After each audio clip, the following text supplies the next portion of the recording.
کہتی ہیں کہ نبی کریم صلی اللہ علیہ وسلم نور تھے یا بشر؟ دیکھیں نبی کریم صلی اللہ علیہ وسلم کی یہ حدیث ہے، مصنف عبد الرزاق میں موجود ہے، یہ بہت بڑے عالم ہے اور سیاہ ستہ کے مصنفین میں سے بعض کے استاد بھی ہیں بہت بڑے.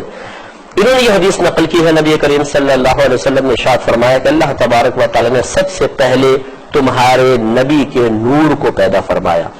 تو اس کا مطلب ہے کہ نبی کریم صلی اللہ علیہ وسلم اپنی اصل کے اعتبار سے نور ہے. اگر یہ حدیث میں لفظ نہ آیا ہوتا تو انسان کی جرأت نہیں تھی کہ نبی کریم صلی اللہ علیہ وسلم کی طرف نور کی نسبت کرتا.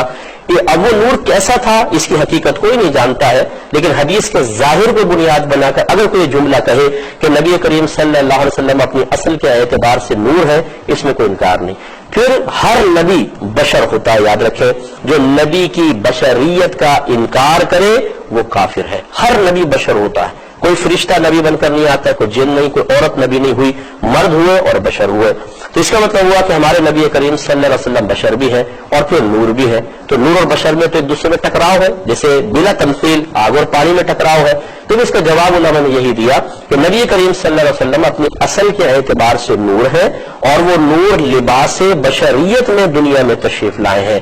یہی وجہ ہے کہ بعض جگہ نورانیت کی جلوہ گری ہے، کہیں بشریت کا زور ہے، جیسے شادی کرنا بشری تقاضا ہے، آپ کے دندان مبارکہ کا شہید ہونا بشری تقاضا ہے، کھانا پینا بھوک محسوس ہونا یہ. اور جہاں نورانیت کی جلوہ گری ہے وہاں تمام مبارزات ختم ہو جاتے ہیں. سدرۃ المنتہا پر سرکار پہنچے، جبریل امین ساتھ ہے، سفر معراج ہے، وہ عرض کرتے ہیں یا رسول اللہ صلی اللہ علیہ وسلم ایک قدم بھی آگے بڑھوں گا تو جل کر ہلاک ہو جاؤں گا، کیونکہ اس کے آگے کوئی نہیں جا سکتا. نبی کریم صلی اللہ علیہ وسلم نے جواب میں یہ نہیں فرمایا کہ جبرائیل آپ تو نوری مخلوق ہیں، فرشتے نوری مخلوق ہیں، متفقن علیہ، کسی کا انکار نہیں، جب آپ جل جائیں گے تو بشر تو بدرجہ والا جلے گا. لیکن نہیں، بلکہ میرے آقا صلی اللہ علیہ وسلم نے پوچھا ہے جبرائیل اگر کوئی حاجت ہے تو ہمیں بتائیں، ہم اللہ تعالیٰ کی بارگاہ میں پیش کر دیں گے. جبریل امین نیچے رہ گئے اور سرکار آگے بڑھتے چلے گئے.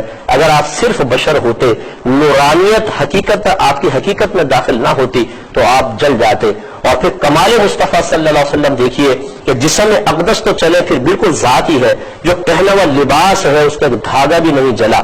اس کا مطلب یہ ہوا کہ جو اچھوں کی صحبت میں رہتا ہے، جب اچھے کو اللہ تبارک و تعالی عذابات سے اور مختلف قسم کی مصیبتوں سے دور رکھتا ہے، تو جو ان کی صحبت میں رہتا ہے وہ بھی تمام چیزوں سے آزاد ہو جاتا ہے. ان باتوں پہ غور کریں تو انشاءاللہ چیز سمجھ میں آ جائے گی.